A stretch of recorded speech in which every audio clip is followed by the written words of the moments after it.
ओम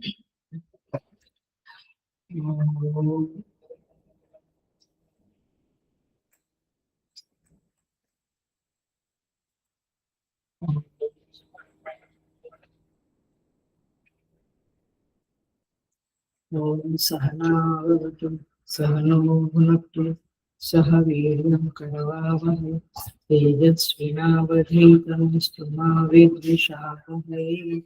ओम शांति शांति शांति।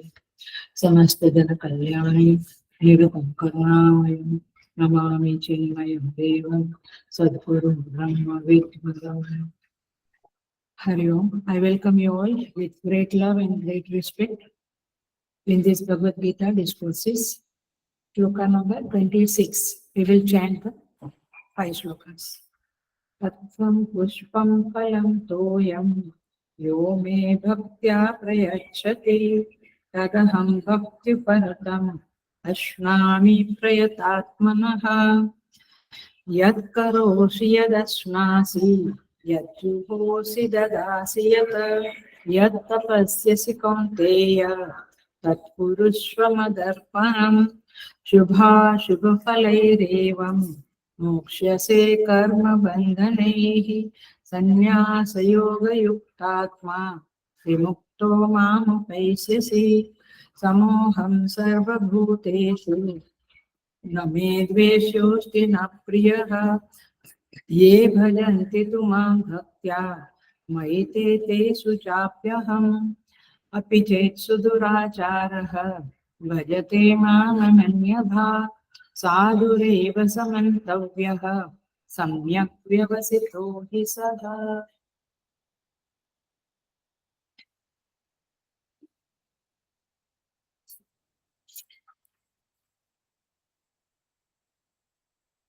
भगवान कहते हैं जो मुझे पत्रम पुष्पम फलम तोयम अर्पण करते हैं, जो भक्त लोग, उनका भक्ति से भरा हुआ यह अर्पण मैं ग्रहण करता हूँ, ऐसा भगवान का कमिटमेंट। 27 नंबर के श्लोक में भगवान कहते हैं केवल पत्रम पुष्पम इज नॉट इनफ। माने आप पूजा अर्पण करो, दैट्स नॉट इनफ। यत् करोषि यदश्नासि, आप जो कुछ भी कर्म करो, लौकिक कर्म करो, यदश्नासि जो कुछ भी ग्रहण करो, भोजन करो अथवा ग्रहण करो पांचों इंद्रियों से, यज्जुहोषि जो भी वैदिक कर्म माने यज्ञ हवन वगैरह करो, ददासि यतः जो भी मुझे मेरे नाम से दान करो, यज्ञ तपस्यसि जो भी तप करो, कौन्तेय तत्कुरुष्व मदर्पणम, हे कौन्तेय उसे आप मुझे अर्पण करो। पिछले क्लास में हमने देखा अर्पण का क्या रहस्य है। अर्पण करना माने किस तरह से अर्पण करना है, ये हमने पिछले क्लास में देखा था। आज हम आते हैं 28 नंबर के श्लोक पे। फिर भी मैं थोड़ा सा अर्पण का बताती हूँ।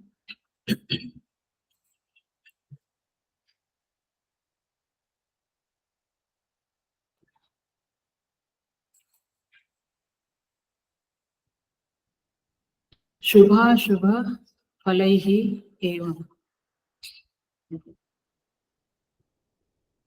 शुभाशुभ फलैः एवं मोक्ष्यसे कर्म बंधनैः।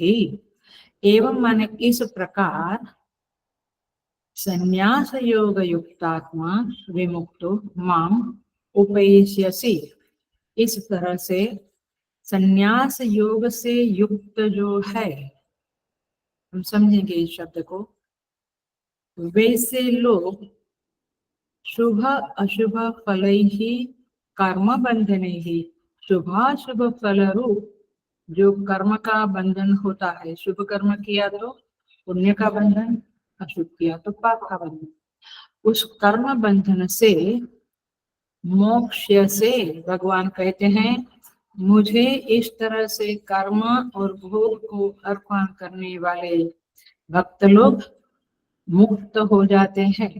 किससे मुक्त होते हैं? कर्म फल से, कर्म बंधन से। शुभ हो अशुभ हो, दोनों कर्म बंधन से मुक्त होते हैं। और लास्ट टुकड़ा है विमुक्तो मां प्रपश्यसि। मुक्त हो गया तो क्या होगा? अभी वे मुझे प्राप्त होंगे, माने they will be merged with me. तो भगवान कहते हैं कि लर्न द आर्ट ऑफ अर्पणम, अर्पण करने की कला सीखो। ऐसा भगवान कहते हैं। किसको? भगवान को अर्पण करने की कला सीखो। उसका जो सिंपल थीम बताया था अथवा सीक्रेट बताया था वो ये था, किसके लिए? याद आता है? आप किस प्रयोजन से, किसके लिए कर्म करते हो, फल उसी को जाएगा। सिंपल। आप बच्चों के लिए कुछ कर रहे हो, खाना बना रहे हो, तो बच्चों को खाना मिलेगा। हस्बैंड कमा रहा है पैसा फैमिली के लिए, तो फैमिली के लिए उसका यूज होगा। भगवान क्या कहते हैं? मेरे लिए कर्म करो। ऐसे कौन? मुझे प्रयोजन के रूप में रखो, माने सारा जीवन मेरे लिए बिताओ। भगवान का ये आदेश है। और कहते हैं, भगवान प्रॉमिस करते हैं कि ऐसा करोगे तो तुम मुझे ही पाओगे और कर्म बंधन से मुक्त हो जाओगे। तो इस तरह से भगवान की बात है। हम इसे थोड़ा सा देखते हैं। हम थोड़ा सा अर्पण का एक सीक्रेट, लास्ट क्लास में टाइम नहीं था तो नहीं बताया, एक सीक्रेट हम देखते हैं। देखिए, कुरुस्व मदर्पणम। भगवान कहते जो भी करो, खाओ पियो भोग करो, कर्म करो, मुझे अर्पण करके करो, मेरे लिए करो। मैंने अभी अभी समझाया कि भगवान के लिए करना और फैमिली के लिए, समाज के लिए, देश के लिए वो अलग वस्तु है दोनों। हम कहते हैं घर का तो हम देखते हैं ना, वो अलग वस्तु है। सो देखिए, इसका सीक्रेट हम समझ लेते हैं, फिर हम आगे के श्लोक में प्रवेश करेंगे। श्रीमद् भागवतम में प्रहलाद जी, भगवान जब प्रकट होते हैं, ऋषि भगवान, तो स्तुति करते हैं। उस स्तुति के प्रसंग में ये बात आती है। देखिए क्या स्तुति भी होती है, प्रहलाद जी कैसे भक्त होंगे ये पता चलता है। वहां पे ये बात आती है, आप जो कुछ भी अर्पण करते हो वो अनेक गुना होकर लौटकर आपके पास वापस आता है। इसलिए तो ये पद्धति है हमारी हिंदू संस्कृति में, हम नैवेद्य रखते हैं भगवान को। तो आप इसको मजाक की दृष्टि से ये फालतू है ऐसा कभी नहीं समझना, क्योंकि हमें रहस्य नहीं पता है। हम भगवान को जो भोग धराते हैं अनेक गुना होकर हमारे पास आता है, आता ही रहता है। सो प्रहलाद जी कहते हैं, देखो तो समझाते हैं,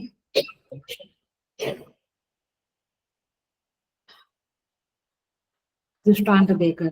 आखिर में जीव और परमात्मा क्या है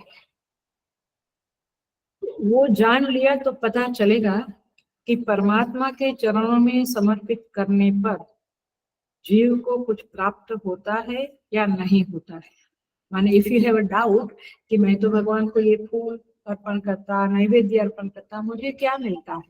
तो देखो, ये जीव क्या है? प्रतिबिंब स्थानीय है। समझ में आई है? वो प्रतिबिंब की जगह पे है और परमात्मा बिंब स्थानीय है, ये पता कर। अब दर्पण के सामने आप खड़े होते हैं तो जो ग्रीवास्थ मुख है, माने जो हमारा शरीर है, हमारा जो मुख है वो बिंब है। दर्पण में जो मुख दिखता है वो प्रतिबिंब।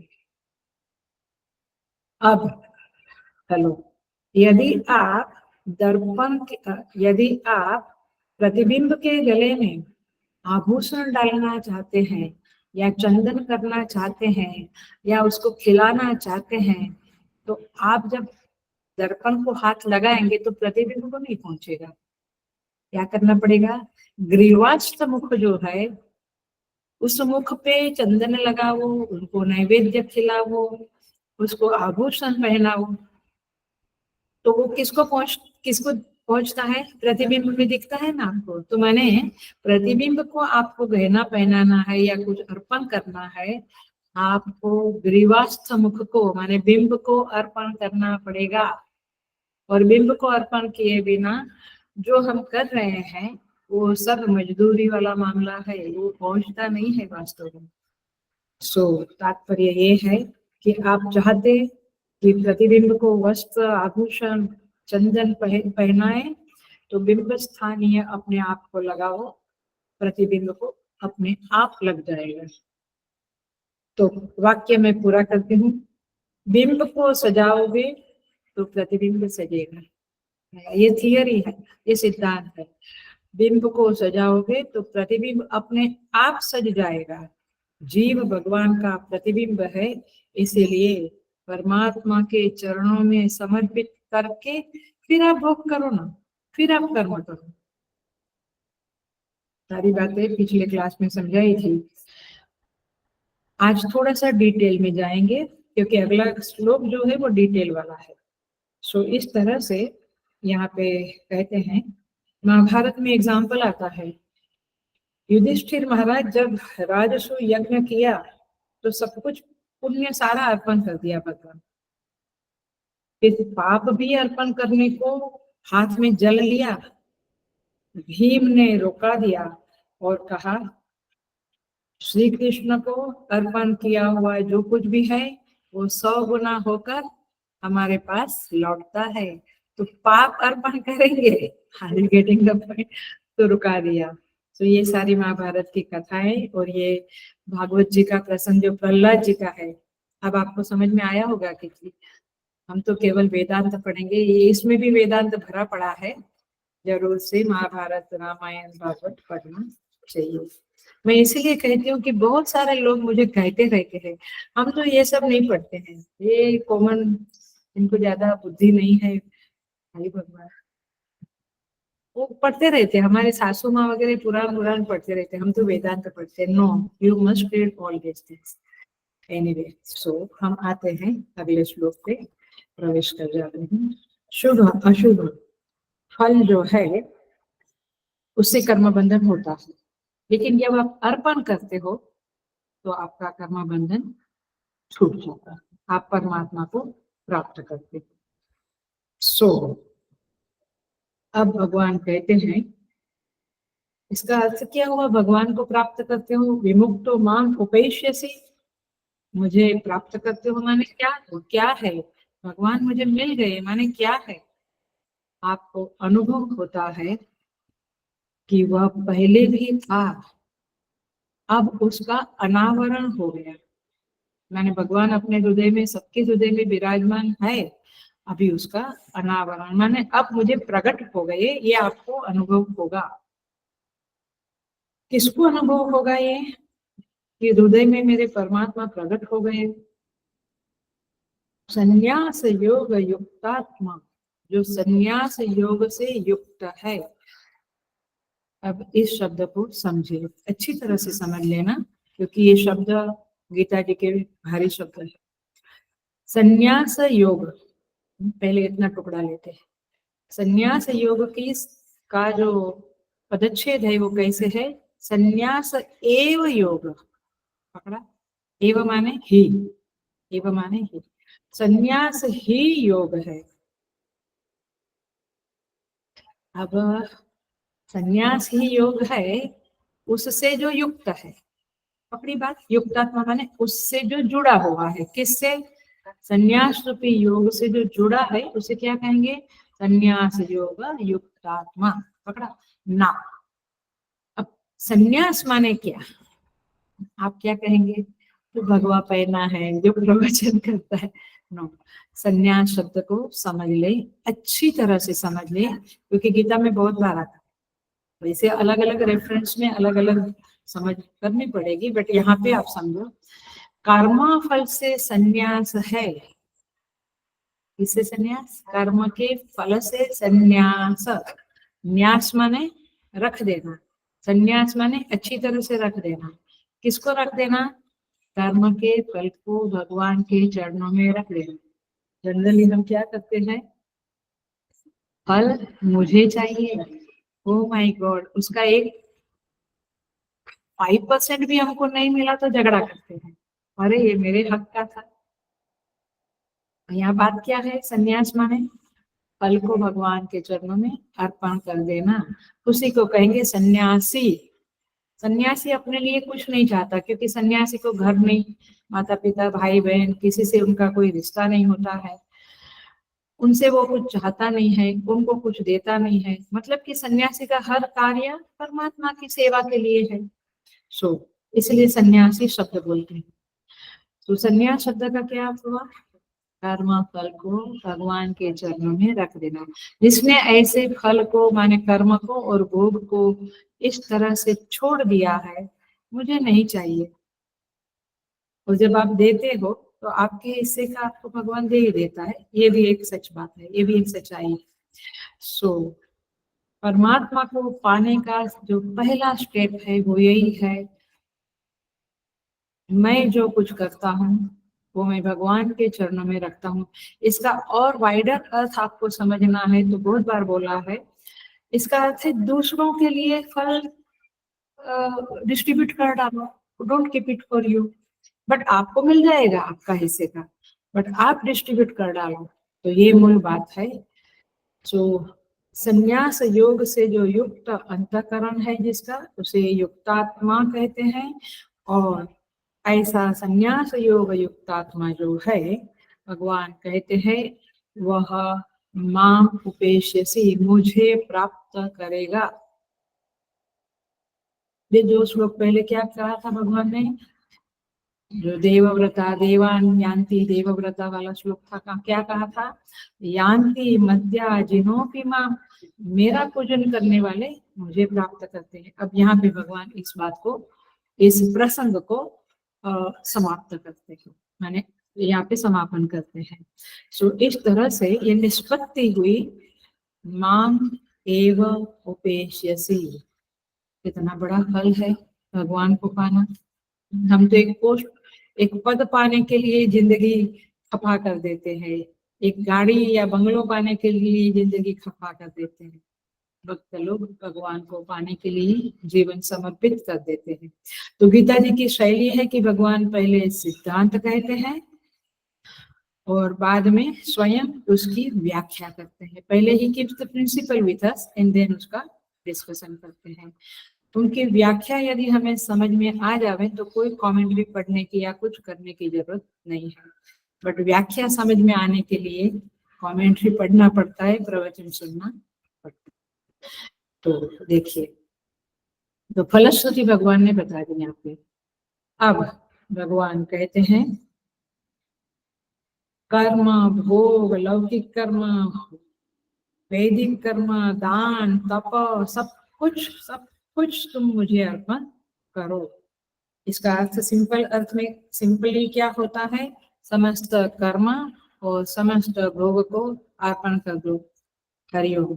आप समझ रहे हैं? हेलो।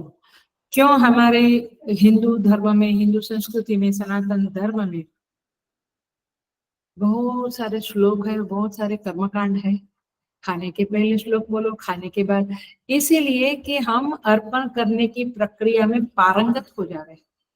जो एक्सपर्ट हो गया उसको कोई जरूरत नहीं, वो मन में बोल ही लेगा, मन में ईश्वर से कनेक्ट होके कह ही देगा कि ये खाना आपके लिए है। मैं आपके लिए खाना खाता हूँ क्योंकि मुझे खाना खाऊंगा तो अच्छी तरह से भजन कर पाऊंगा, है ना। ये कर्म आपके लिए, मुझे कर्म का फल, कर्म आपके लिए माने क्या, कर्म का फल मुझे नहीं चाहिए। नहीं तो अपने बच्चे को भी लोग गीता चैंटिंग नहीं सिखाते हैं। सिखाते हैं। मेरे आसपास जितने भी अम्मा लोग हैं जो सेवाएं करती है, कहती है अरे अम्मा हमने अपने बच्चे को नहीं सिखाया, उसका दुख है, अब हम दूसरों के बच्चों के लिए ये सेवा करेंगे, ऐसा कहते हैं मुझे लोग। इसका मतलब क्या हुआ, जब आप दूसरों को देते हैं, माने वस्तु देते हैं या दूसरों के लिए कुछ करते हैं, हम लोगों को कहाँ अपने बच्चे या कोई होता है। हम लोग क्यों इतने, माने अहमदाबाद में तो बहुत सारे बच्चे रहते थे, इधर कम है, लेकिन क्यों हम लोग बच्चों को स्कूलों में धक्का खा खा के इतना मेल दे दे के। So the point is this कि ये दूसरों के लिए करना वही परमात्मा को अर्पण करना है, मुझे कुछ नहीं चाहिए। सो अब एक शब्द बोलने जा रही हूँ, इसको अच्छी तरह से समझ। समस्त कर्म और भोग का अर्पण माने कर्तृत्व और भोक्तृत्व का समर्पण। यही बात समझ। डूअरशिप एंड एंजॉयरशिप को आपको समर्पण करना है, और ये भगवान में विसर्जित हो जावे तो ये पारमार्थिक संन्यास हो गए। ये संन्यास की उच्चतम स्थिति है, इसका अंडरस्टैंड करो। ये केवल हेलो तो है, ये केवल बोलना एंड भावना करना नहीं है, ये प्रमा के द्वारा ये कार्य होता है। माने ये समर्पण दो तरह का समर्पण है, एक भावना के द्वारा समर्पण है और एक प्रमा ज्ञान के द्वारा समर्पण है। ये बहुत जबरदस्त पॉइंट है। सिंसियर साधक लोग और सभी साधक लोग इसे समझ लेना, क्योंकि बहुत बार हम समझते हैं कि हाँ हम तो सब समर्पण करके करते हैं। यहाँ पे ये समझ लेना, भावना द्वारा समर्पण और ज्ञान द्वारा, ये पक्का कार्य। अब देखो, अब ज्ञान द्वारा माने प्रमा द्वारा समर्पण कैसे होता है। भावना तो समझ गए, एक श्लोक बोलते हैं, ब्रह्मार्पणम कराग्रे वस्तु, शुरू हो जाता है। जब प्रमाता अपने अहम को, प्रमाता माने जानने वाले, अपने अहम को कर्ता भोक्ता ज्ञाता के रूप में जानता है, I am the doer, I am the enjoyer, ऐसा जब जानता है तो उसे श्रुति माता माने वेद अंतःकरण अभिमानी कहती है। तो अथवा उसे संघात अभिमानी भी कह सकते, कार्यकरण संघात अभिमानी भी कह सकते। वह प्रमाता प्रमाण व्यापार के द्वारा एक ज्ञान को प्राप्त कर लेता है। किस ज्ञान को प्राप्त कर लेता है? जिसके कारण उसका समर्पण हो जाता है, उसके अस्तित्व का परमात्मा में समर्पण हो जाता है। जैसे लहर का समुद्र में समर्पण हो गया। देखो, वो ये जान लेता है कि अंतःकरण माइक है। क्या जान लेता है? अंतःकरण माइक है। माइक है माने जूठा है, पंचमहाभूत का ही है। सूक्ष्म पंचमहाभूत की सूक्ष्म तन्मात्रा से अंतःकरण बना है।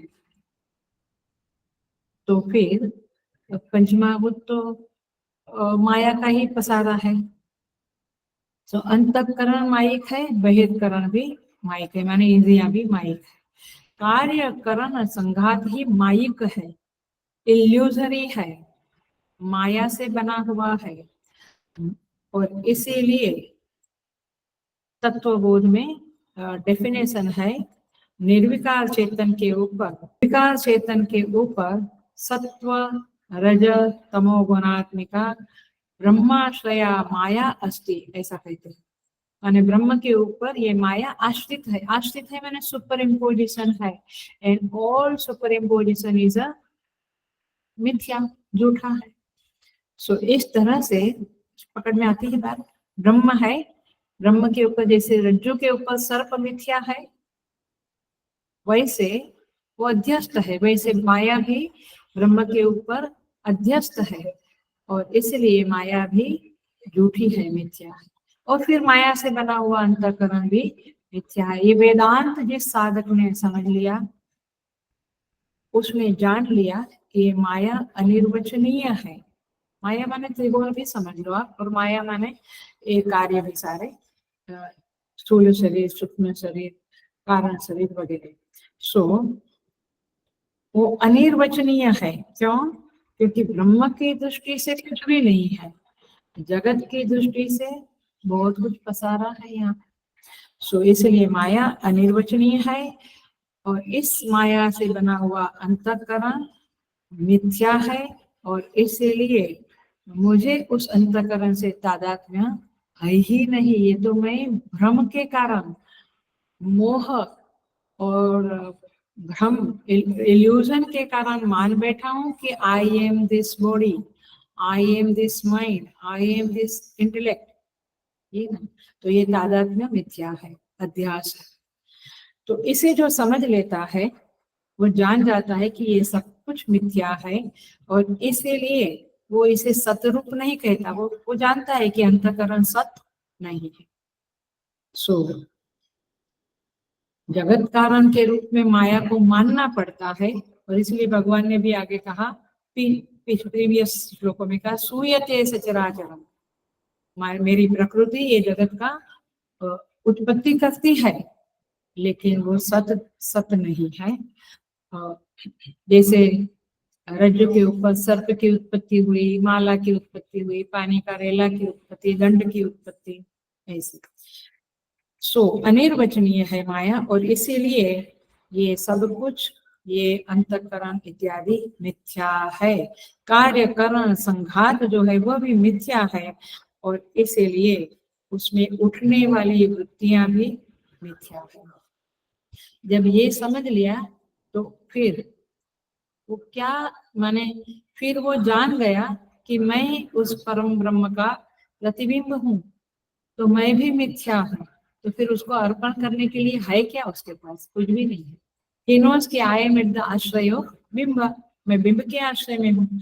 ये ज्ञान जब उसको हो जाता है, तब उसके अंदर अंतःकरण में उठने वाली प्रमा जो है वह भी अपना काम करके खुद मिथ्या होकर नष्ट हो जाओ। ये शायद नहीं समझा आपको। एग्जाम्पल देते हैं। रास्ते में चलते हुए जंगल की साइड में कांटा लगता है, कांटा को कैसे निकालते हैं? दूसरे कांटे को लेकर कांटे को निकालते हैं। ऐसे ही अंतःकरण की झूठी प्रमा को लेकर हम अंतःकरण को मिथ्या प्रमाणित करें, एंड देन वो प्रमा भी मिथ्या हो जाएगी।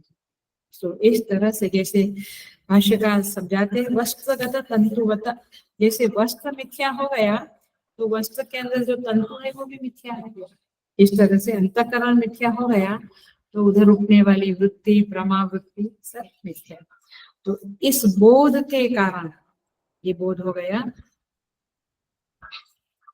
तो फिर संन्यास योग युक्तात्मा माम एव उपेष्यसि।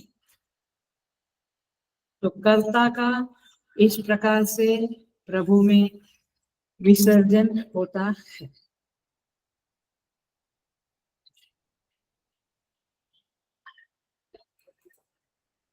देखिए, तो जीवत्व का विसर्जन हो गया, कर्तृत्व भोक्तृत्व का विसर्जन हो गया, अर्थात लिंग शरीर का भंग हो गया। और इसीलिए भगवान कहते हैं ये प्रमा के द्वारा, ये ज्ञान के द्वारा हुआ जो अर्पण है वही श्रेष्ठतम है। वो उस अर्पण से ही आप मुझे प्राप्त कर सकोगे। लेकिन उसका जो पहला स्टेप है वो क्या है? भावना के द्वारा अर्पण करो। अभ्यास काल में हमें जो विसर्जन करना है, अर्पण करना है, वो भावना के द्वारा करते रहना है, और धीरे धीरे चित्त शुद्धि होगी तो फिर ये प्रमा आपको प्राप्त होगी। और तब रामचरितमानस का ये जो श्लोक है, ये जो चौपाई है, जानत तुम ही हुई जाए, आपको जान लिया तो मैं आप ही बन गए। तो ये जैसे समुद्र में लहर, गंगा जी की लहर समुद्र में समा गई, ऐसे जीव परमात्मा में समाहित होता है। उसी को कहते हैं विमुक्तो मां उपेष्यसि। और इसीलिए यह दो बात जानने जैसी है, भावना के द्वारा अर्पण और विमुक्तो ज्ञान के द्वारा। तो ये जो श्लोक है शुभाशुभ वाला, ये प्रमा वाला अर्पण है। यत करोसि में हम भावना के द्वारा अर्पण करना शुरू करते हैं, तो तब तक हमारी द्वैत भक्ति रहती है, मैं एक, भगवान अलग। लेकिन जब प्रमा के द्वारा अर्पण हो गया तो दोनों एक ही हो गए। विमुक्तो माम उपेष्यसि। तो भगवान कहते हैं कि ऐसा भक्त मुझे प्राप्त कर लेता है। यहाँ पे इस बिंदु का निगमन हो जाता है। निगमन माने समापन हो जाता है। अब थोड़ा सा देखते हैं।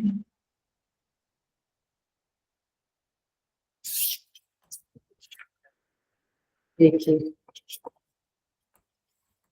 मोक्ष से भगवान क्या कहते हैं?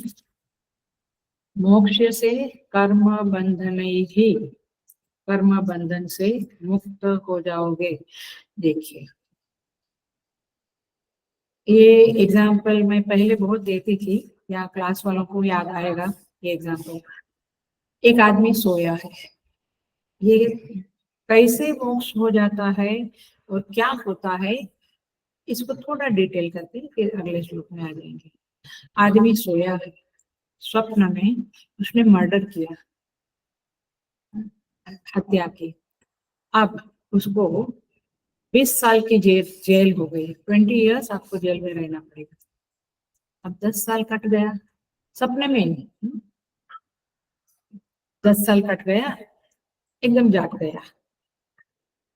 अब जाग गया तो बाकी के जो 10 साल है वो काटना पड़ेगा। यही बात समझ में? तुम कर्म बंधन, कर्म तो इतने कर्म है, इतने कर्म के बंधन है, जन्मों जन्म की वासनाएं भरी पड़ी है, कर्म के फल भोगने बाकी है, वो भी खत्म हो गया। खत्म हो गया क्यों? क्योंकि वो बोध में जाग गया, उपरमा उसकी जाग गई। समझ में आया? जैसे सोया हुआ आदमी जाग गया तो वो 10 साल की जेल खत्म हो गई, अब कुछ मतलब ही नहीं रहा उसका। ऐसे सारे कर्म के बंधन, कर्म के फल, जो पुण्य एंड पाप है, वो खत्म हो गए। और एक समझते हैं तो कौन भोगेगा? कोई नहीं भोगेगा उसको। और थोड़ा सा माने, कर्म कितने हैं आपके? 3 प्रकार के हैं, संचित कर्म, प्रारब्ध कर्म और आगामी कर्म। संचित माने पीछे किए हुए जन्मों जन्म के कर्म पड़े हैं, भोगते जाओ भोगते जाओ। चूहा, बिल्ली, बंदर, हाथी। मजा आती है बोलने में, क्योंकि अवेयरनेस होनी चाहिए कि नॉट नेसेसरीली हम पुनः मनुष्य होंगे। मैं तो हमेशा कहती हूँ, मुझे तो डर लगता है, 84 लेक्स योनिया है, क्या हमने ठेका लिया है कि हम मनुष्य बनेंगे? भगवान ने कोई ठेका नहीं दिया है। तो कैसे कर्म करेंगे अकॉर्डिंगली उस योनि में जाना पड़ेगा। सो संचित, प्रारब्ध और आगामी। अब सबके कर्म मिलते ही, सब कर्म के फल मिलते ही मिलते हैं, माने पिछले जन्मों के कर्मों के फल मिलते हैं, इस जन्म में प्रारब्ध लेके आए हैं उसके फल मिलेंगे, और आगे जो जो कर्म करेंगे उसके फल तो मिलना ही है। क्योंकि नहीं मिला तो कृत हानि अकृत अभ्यागम दोष लगेगा, ये किया हुआ का फल ही नहीं मिला मुझे। ऐसे मूर्ख लोग बोलते हैं, उसने इतना अच्छा काम किया, देखो उसको क्या फल मिला। अरे वो पिछले जन्मों का है कुछ मसाला। और अकृत अभ्यागम, और मैंने इतना पुण्य किया, मुझे कुछ सुख नहीं मिलेगा? मिलेगा भैया, तो ये दोष नहीं लगेगा। तो भगवान कहते हैं सारे कर्मों के फल मिलेंगे, बट किसको? अज्ञानी को। जिसको ज्ञान हो गया कि ये सब मिथ्या है, अंतःकरण, तो उसका अभिमान ही कट गया, तादात्म्य ही खत्म हो गया, तो उसको नहीं मिलेगा। देखो उसका और एक एग्जाम्पल देती थी मैं, फनी एग्जाम्पल है बट आपको समझ जाएगा। थोड़ा समझा ना वो मर्डर वाले केस से? अब और एक एग्जाम्पल है। एक आदमी था 1960 में, पुराने समय की बात करते हैं, 1960 में एक शादी की, संतुष्ट नहीं हुआ, दूसरी पत्नी की 1970 में। पता है एग्जाम्पल? नहीं याद आता है? मैंने बताया, बहुत बार बताया। दूसरी शादी कब की? 70 में। संतुष्ट नहीं हुआ, तीसरी शादी की 1980 में, और 1990 में वो मर गया। 3 शादियां की, 3 पत्नियां, मर गया। अब पहली विधवा कौन बनी? 1960 वाली। फिर सेकंड विधवा कौन बनी? 70 वाली। थर्ड विधवा 80 वाली। मैं वही पूछना, तो एक ही साथ बन गई, कोई पहले बन गई, फिर 10 साल बाद वो सेकंड वाली बनी, है आया एक ही साथ तीनों विधवा बन गई। इसका मतलब क्या हुआ? संचिता पहली पत्नी, प्रारब्ध सेकंड, आगामी थर्ड, तीनों के तीनों खत्म हो गए, तीनों विधवा बन गए। मतलब कि तीनों कर्म फल खत्म हो गया। कर्म बंधन नहीं, मोक्ष से माने संचित कर्म से भी मुक्त हो गया, प्रारब्ध से भी और आगामी से भी। पकड़ी बात। ऐसा नहीं कि हाँ ये प्रारब्ध से तो मुक्त हुआ बट पिछला पड़ा है उसका, सबसे मुक्त हो गया। ये दोनों एग्जाम्पल क्लासिक एग्जाम्पल है, याद रखना है इसको। और इसीलिए परमात्मा जो है वो आपको मोक्ष देने के पीछे पड़ा हुआ है। ये बात हम समझेंगे तो अच्छा रहेगा। श्लोक कहता है, लालने ताड़ने मातुः न अकारुण्यम यथा अर्भके तद्वत् महेशस्य नियंतुः गुण दोषयो। जैसे माता लालन पालन करती है, मारती भी है बच्चे को, और दोनों में माँ की क्या है, कृपा ही है, अकृपा नहीं है। तो इस प्रकार से जीवों के गुण दोषों को लेकर परमात्मा हमें जो परिस्थितियां देता है, हेलो, हमारे गुण दोष माने पाप पुण्यों को लेकर परमात्मा हमें जो परिस्थितियां देता है उसमें परमात्मा की कृपा ही है। और वो कृपा इस तरह से करता है कि हम 0.001 मिलीमीटर प्रगति करें मोक्ष की तरफ। इसीलिए भगवान कहते हैं कि आप मुझे प्राप्त करोगे जब धीरे धीरे आप अर्पण करना सीख जाओगे। और इसीलिए हम श्राद्ध में दान करते, उधर दान करते, उधर सेवा करते। ये सब क्यों है? क्योंकि हम अर्पण करना माने वही दूसरों के लिए करना, अपने लिए नहीं। दूसरों में माने अपनी फैमिली नहीं, समष्टि के लिए, वाइडर रेंज के लिए आप कुछ करो। अब नेक्स्ट श्लोक में हम प्रवेश करते हैं। भगवान भाष्यकार कहते हैं, पूर्व पक्ष उठाते हैं, भाष्य देखना जिसके पास है। रागद्वेषवान तर्हि भगवान यतो भक्तान अनुगृह्णाति न इतरान। भगवान भक्तों के ऊपर तो कृपा करते हैं और कहते हैं कि वो मुझे प्राप्त करेंगे। तो भगवान तो पक्षपाती है, वो भक्तों को बड़ा प्यार करते और अभक्त है उसके प्रति कृपा नहीं करते। ऐसा है क्या? यदि भगवान यदि अपने को समदर्शी कहते हैं, समदर्शी माने न्यायी, निष्पक्ष, विवेकी, तो फिर ये विषमता भगवान क्यों करते हैं? ये दोष भगवान के ऊपर लगता है, ऐसा कुछ लोगों का कहना है। किन लोगों का कहना है? जो भक्त नहीं है वो कहेंगे वाह भगवान बड़े पक्षपाती है, ऐसे तो अपने को समदर्शी कहते हैं लेकिन ऐसे तो भक्त के प्रति पक्षपात करते हैं, ये क्या मामला है? इसीलिए नेक्स्ट श्लोक आता है 29 नंबर का।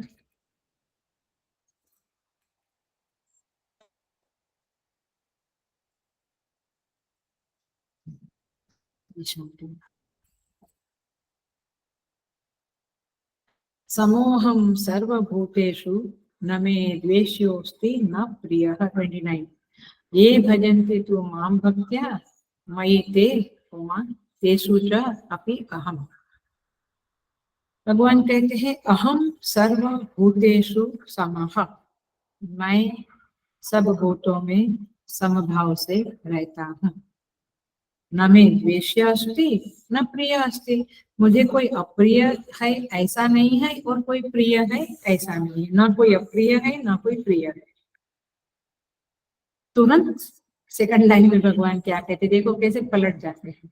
ये भजन थी तू माम भक्त्या, लेकिन जो मुझे भक्ति पूर्वक मेरा भजन करते हैं, मयि ते, लो, भगवान कहते वे मुझ में है। मैंने वैसे में सबको प्यार करता, लेकिन मेरा भजन करने वाले मुझ में है। और तेसु अहम, मैं उनमें। भगवान माने आपने भाग तो कर ही डाला, भगवान ने भाग नहीं किया है।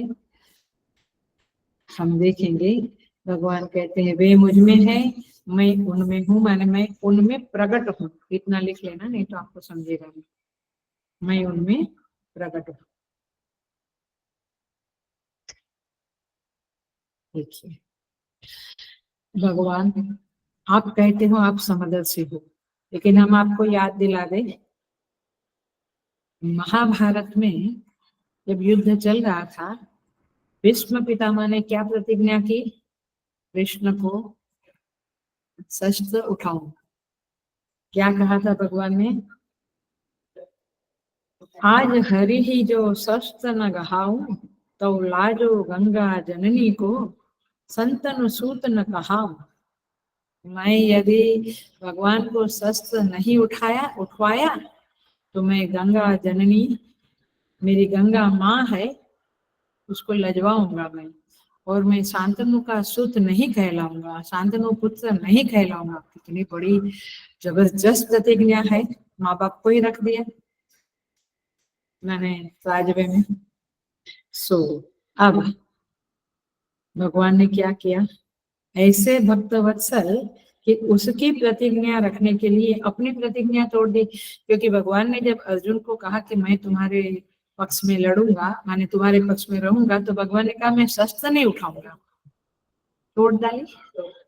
मतलब क्या कि भगवान भक्त के लिए नियम को भी तोड़ देते हैं, अपनी प्रतिज्ञा को तोड़ देते, और तो और बात कहाँ करें। जब भगवान ने यहाँ पे कहते हैं कवि, अपना मान टले टल जाए, भक्त मान नहीं टलते देखा। अपना मान भले अपमान हो जाए, लेकिन भक्त का मान रहना चाहिए। क्या करना है। प्रबल प्रेम के पाले पड़कर प्रभु को नियम बदलते देखा। प्रेम के कारण, भक्ति के कारण भगवान झुक गए। तो आप तो कहते हो समदर्शी हो, और यहाँ भक्त है तो आप झुक गए। अर्जुन के लिए भगवान ने सूरज को छिपा दिया, याद है ना, अश्वत्थामा के प्रसंग। और झूठ बोलते हैं, झूठ बुलवाते भी है। अश्वत्थामा हतः न रोवा कुंजरे, वो धीरे से बोलो भैया, युधिष्ठिर ने बोल दिया। तो ये यहाँ पे पूर्व पक्ष उठते हैं कि भगवान तो कहते हैं मैं समदर्शी, लेकिन ये सब क्या मामला है। आइए इसे हम समझते हैं। ये वेदांत का जबरदस्त पॉइंट है, माने वेदांत एंड भक्ति का।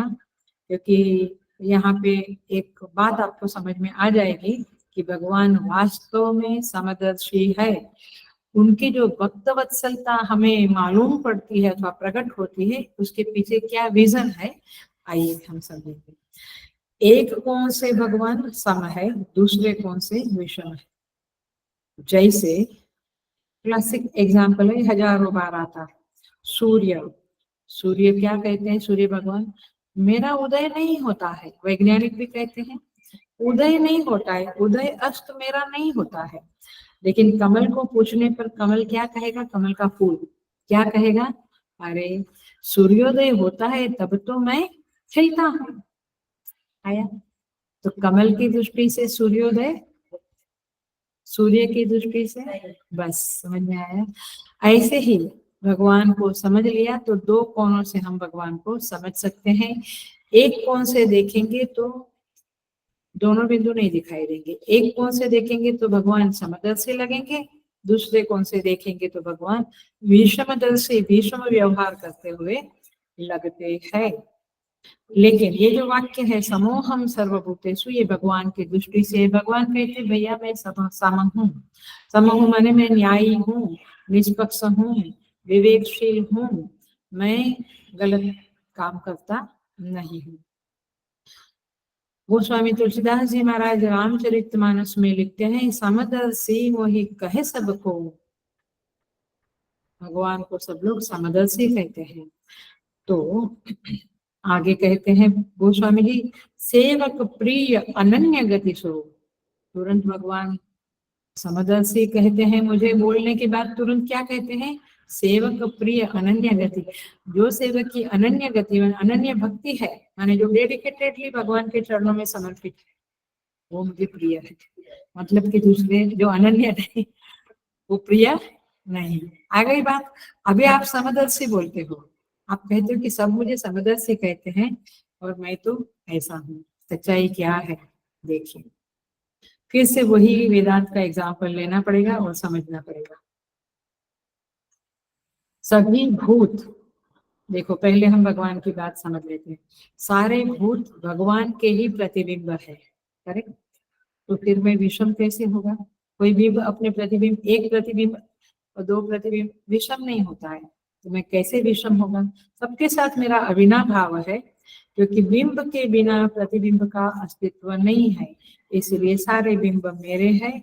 मैं सबका सूरज बनकर अंदर बैठा हूँ, सबके हृदय में परमात्मा बैठा है। ऐसा नहीं सज्जन के हृदय में, सज्जन के हृदय में परमात्मा प्रकट है, दुष्ट के हृदय में सोया पड़ा है। सोया पड़ा है माने निश्चेष्ट होकर बैठा है। भगवान कहते हैं मैं सर्वाधिष्ठान हूँ। दूसरा एंगल देखो, एक बिंब वाला एग्जाम्पल देखा, अब दूसरा सर्वाधिष्ठान हूँ। तो अधिष्ठान का अध्यास के साथ कभी विरोध होता है क्या? नहीं होता है। अधिष्ठान को सारे अध्यास प्रिय ही है, अथवा तो वो मिथ्या ही है।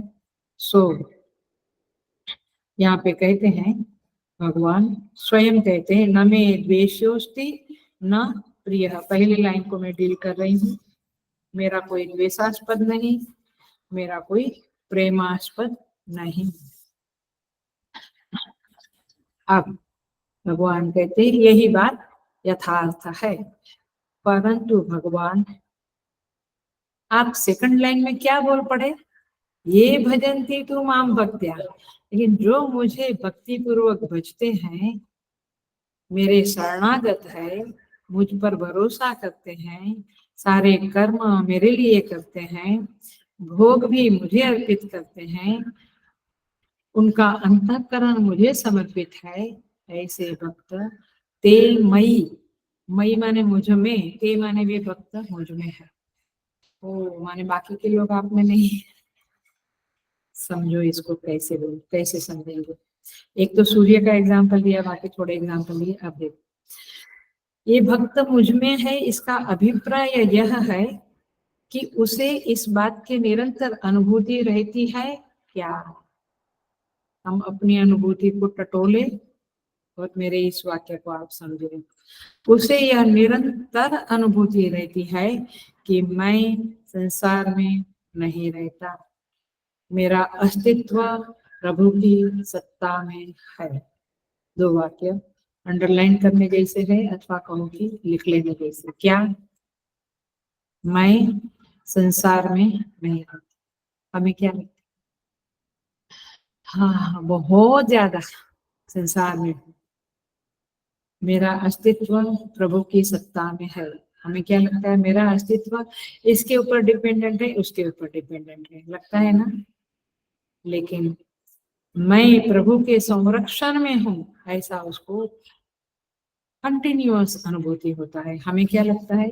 मैं इसके रक्षण में हूँ, मुझे इसका रक्षण है, उसका धन का है, पति का है, माता पिता का, पुत्रों का। सो कोई देश काल परिस्थिति द्रव्य ऐसा नहीं जहां मैं प्रभु में नहीं हूँ। सर्वत्र मैं प्रभु में हूँ, मैं उनसे दूर हो ही नहीं सकता, क्योंकि मेरा अस्तित्व ही उनमें है। तो ये है भक्त का अंडरस्टैंडिंग।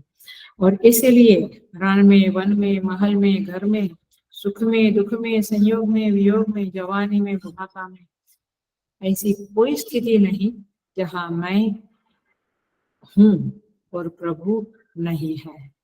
समझा? ये अलग तरह से बोल रही हूँ, मैं हूँ और प्रभु नहीं है, ऐसा नहीं हूँ। मैं प्रभु में हूँ, ये मेरी सतत की अनुभूति है। शीतोष्ण सुख दुखेषु 6th चैप्टर। तथा मानापमानयोः परमात्मा समाहितः। तो साधक के लिए संदेश क्या है कि भजन ऐसे करना चाहिए, हमेशा परमात्मा की अनुभूति होनी चाहिए।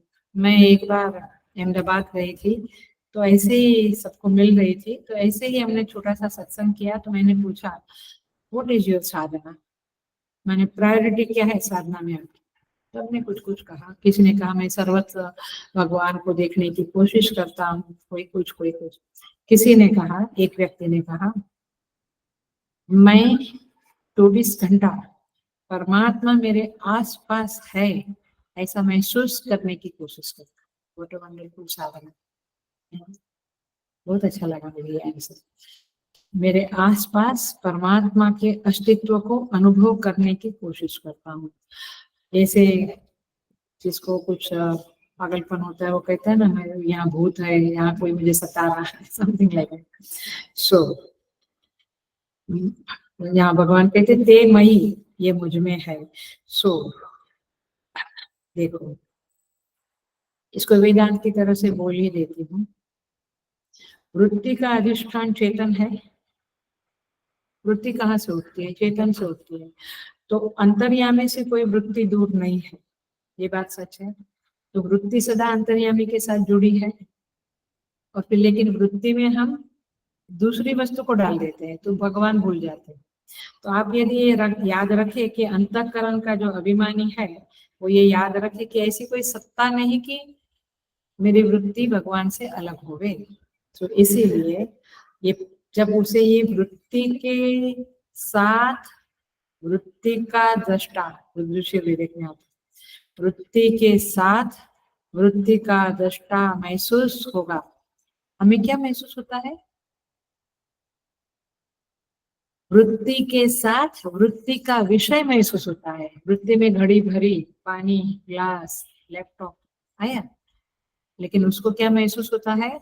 वृत्ति के साथ वृत्ति का दृष्टा, माने वृत्ति को कौन देखता है? अंदर बैठा हुआ परमात्मा, मैं देखता, वो मैं, और यहाँ हो गया विषय आया वृत्ति में। ओ गणपति का आज प्रसाद है मोदक लाडू, तो मोदक वृत्ति में आया। उसका वो क्या देखता है? वृत्ति के दृष्टा को देखता है। सो इसलिए ते मई शब्द यहाँ पे सार्थक होता है। आगे बढ़ जाता है। अहम अपि तेषु, भगवान कहते हैं मैं उनमें हूँ, वे मुझ में है। इसको इसलिए आचार्य चाहिए, गुरु चाहिए, शास्त्र के ऊपर भाष्य चाहिए, नहीं तो वे मुझ में है मैं उनमें हूँ, कुछ समझेगा नहीं। तो देखो, वे मुझ में है, ते मई समझ में आया। अब अहम अपि तेषु, प्रभु ने कहा न च अहम तेषु अवस्थितः, इसी अध्याय के चौथे श्लोक में कहा न च अहम तेषु अवस्थितः। इसका मतलब वो था कि मैं किसी के अधीन नहीं, लेकिन मेरी सत्ता सब, माने सब भूतों की सत्ता मेरे अधीन है, मैं किसी के अधीन नहीं। ये बात थी उस चौथे श्लोक में। अभी क्या कहते हैं भगवान? मैं उनमें हूँ। इसका अर्थ यह हुआ, देखो भजन भी है हमारे चिन्मय मिशन में, खेलति मम हृदय श्री राम, सुना ये भजन, खेलति मम हृदय, मेरे हृदय में परमात्मा खेल रहा है। मतलब मम हृदय प्रभु निवसति खेलति वदति हसति, मेरे हृदय में प्रभु निवास कर रहे हैं और मुस्कुरा रहे हैं। मैं जब गलती करता हूँ तो थोड़ा सा टोकते हैं, मैं जब अच्छा काम करता हूँ तो मुस्कुराते हैं। माने ही इज द भक्त इज कनेक्टेड विथ भगवान। कौन से भगवान? हृदय में। तो क्या बोलेंगे? मैं तेषु अहम अपि तेषु, मैं उनमें हूँ, माने मैं उनके हृदय में प्रकट हूँ। उपद्रष्टानुमंता च भर्ता भोक्ता महेश्वर, भगवान कहते हैं मैं उनके हृदय में प्रकट, सबके हृदय में भगवान रहे। सुहृदम सर्वभूतानां ज्ञात्वा माम शांति मृच्छति, 5वां अध्याय अंतिम श्लोक। मैं सबके हृदय में सुहृद होकर, सुहृद माने जनरली उपकार करते हैं तो उपकार की अपेक्षा रखते हैं, तो पर उपकार अनपेक्षया उपकारम करोति, उपकार की अपेक्षा रखे बिना जो उपकार करते हैं उसे क्या कहते हैं? सुहृद। याद रखना। भगवान कहते मैं सबके हृदय में सुहृद होकर बैठा हूँ, लेकिन किसी किसी को मैं मालूम पड़ता हूँ, किसी किसी को नहीं। तो इस तरह से यह अंतःकरण अभिमानी जो जीव है वो परमात्मा की लीला को देखकर आनंदित होता रहता है। तो अन्य लोगों के अंतःकरण में भी अंतर्यामी बैठा है, बट दे न अनुभवती, भक्त अनुभवती। इसीलिए भगवान कहते हैं अस प्रभु हृदय अछत अभिकारी, सकल जीव जग दीन दुखारी। प्रभु हृदय में है फिर भी सारा जग दुखी है। अब आपके पास पैसा है तो आप सुखी मानते हो, बच्चे हैं, देश है। अब भगवान ही आपके पास है तो भी आप दुखी रहते हो। तो ये रामचरितमानस में कहते हैं। तो इस तरह से भगवान सबके हृदय में रहते हैं। गुरुदेव एक कहानी बताते थे। वे कहते थे एक जंगल के रास्ते एक भक्त चल रहा था और भगवान ने उसे आश्वासन दिया कि तू चल, घबरा मत, मैं तेरे पीछे पीछे चल रहा हूँ। तुम्हें जब मदद की जरूरत होगी तो मैं तुझे संभाल लूंगा। तो भक्त बोला ठीक है। रास्ता बहुत कठिन था, उसे पार करते करते करते बहुत आगे चला गया। भक्त को लगा अरे अभी तो बहुत कठिन रास्ता आ रहा है, जरा मैं देख लूं कि मेरे पीछे भगवान आ रहे हैं कि नहीं आ रहे। उसने देखा कि मेरे पीछे तो एक ही पैर के निशान है, मतलब मेरे ही पैर के निशान है, दो पैर के निशान ही नहीं है, तो भगवान किधर गए। उसने सोचा भगवान ने कठिन समय में मेरा साथ छोड़ दिया। देखो ये कहानी है, बट अपने अंदर के मसाले को, मन को देखो। हम भी कहते हैं अरे भगवान हमेशा तो आप साथ रहते थे, परिस्थिति ऐसी आई तो आप भी याद नहीं आते हैं, आप भी सहाय नहीं करते। देखो, तो उसने देखा वो रोने लगा और बोला भगवान आखिर आपने मुझे धोखा दिया ही, आपके पैर के तो निशान ही नहीं दिखते हैं। भगवान ने कहा देख बेटा, एक ही पैर के निशान है ना, कठिन मार्ग आया तो मैंने तुझे गोद में उठा लिया, इसीलिए एक पैर के निशान है। भगवान हमें हमें उठा लेते हैं गोद में, वो तो हमारे कर्म कठिन होते हैं तो क्या करें। सो ते मई, भक्त लोग भगवान की गोद में रहते हैं। जब कठिन मार्ग आता है तो भगवान उन्हें सहारा देते हैं, और इसीलिए यहाँ पे कहते हैं ते मई अहम तेषु, मैं उनके साथ हूँ, मैं उनके हृदय में हूँ, गाइड करता हूँ। और इसीलिए भक्त भगवान में ही रहता है, भगवान भक्त में रहते हैं। और इसीलिए इसका अर्थ और क्या हुआ, वन मोर एंगल, दूसरे एंगल से बता माने, ये मुझे बहुत ज्यादा प्रिय है। ये स्टोरी तो है, लेकिन आचार्यों का ये जो एक्सप्लेनेशन है वो मुझे बहुत पसंद है। इसका मतलब ये भगवान मेरे हृदय में रहते हैं, इसका अर्थ है अब मेरे हृदय में चिंता नहीं, आसक्ति नहीं, वासना नहीं, झूठ नहीं, राग नहीं, द्वेष नहीं, कपट नहीं, विक्षेप नहीं। अब मेरे हृदय में कौन है, परमात्मा। ये फक्कड़ लोगों की, ग्रेट महात्मा लोगों की ये साइन है, उनके हृदय में ये सब चीजें नहीं रहती है, और इसलिए केवल और केवल भगवान रहते हैं। और भगवान दिखते हैं, गाते नाचते हंसते खेलते भगवान उनको दिखते हैं। ये है भक्ति माता का परम अनुग्रह। अब एग्जाम्पल है, एक एग्जाम्पल देके हम पूरा करेंगे।